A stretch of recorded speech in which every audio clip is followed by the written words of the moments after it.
Greetings! Welcome to Lessons in 10 Minutes. I'm Dr. PK, and today we're going to be talking about how writing an introduction paragraph is a little bit like going on vacation in a desert.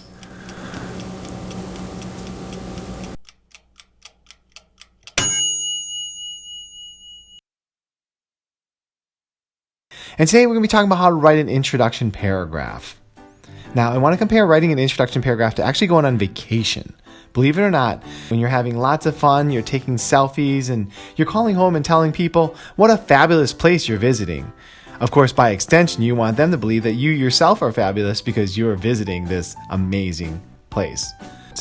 You are walking and wandering, and suddenly your cell phone battery dies, and you are lost. What do you do now?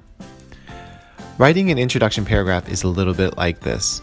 Sometimes you just shake your head and wonder and try to think of what can be done to make this paragraph go.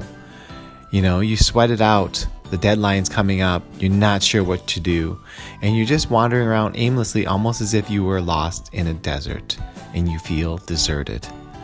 Well, luckily, there is an approach that can work for you, and it doesn't require you to wander around. So think of it this way. If you wander around in a desert and you're deserted and you're lost and you're tired, you're going to get thirsty and you're going to feel like you're going to die. And all of a sudden you come across a cloud and you think, oh, here's a rescue. This might save me. Do you hold the cone upside down or right side up? Of course you'd hold it upside down, because that's the best way that you're going to get water to flow in the funnel and save you. Right? So as you hold the cone upside down, the water flows down into a straight point. Now this creates flow, and notice the flow goes down to a point. And this point, if you're talking about essay writing, is actually your thesis. So very much like how you want the cone to be upside down, you want your introduction paragraph to be upside down.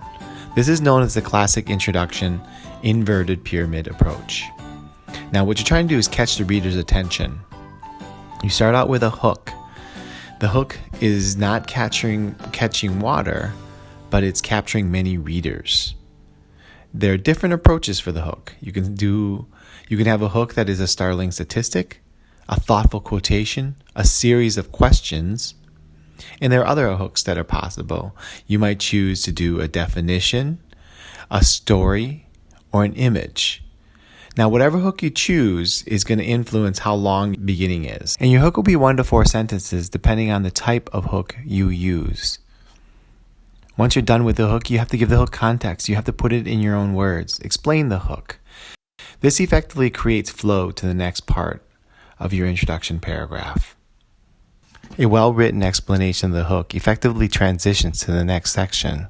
It creates that flow to the background context, which really is the 3 to 4 sentences that explains the who, what, where, when, why, and how of the topic you're exploring.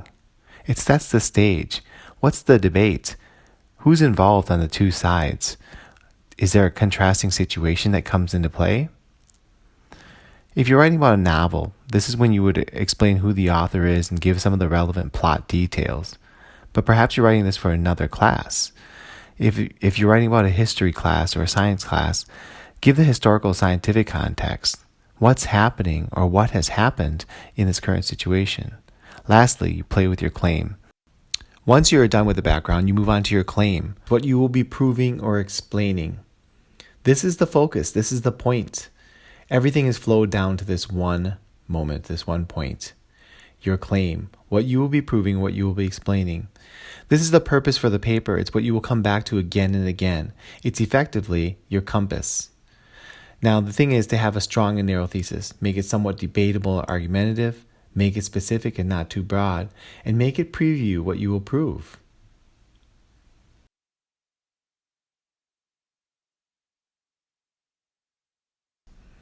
Here's an example thesis.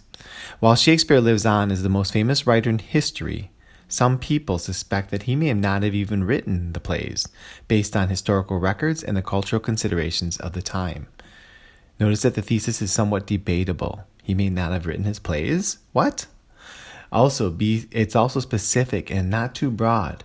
and it previews what you're going to improve, right? Historical records and cultural considerations are two things that will be discussed in the body paragraphs. All right, if you're lost, use the upside down pyramid approach. It'll keep you from being lost and stranded in a desert. You won't find yourself sweating it out trying to finish your essay, but in the end, you'll start to feel like, whew, I've got this. I know how to write an introduction paragraph. I'm no longer lost. I can use the upside down pyramid approach through middle school, high school, and college.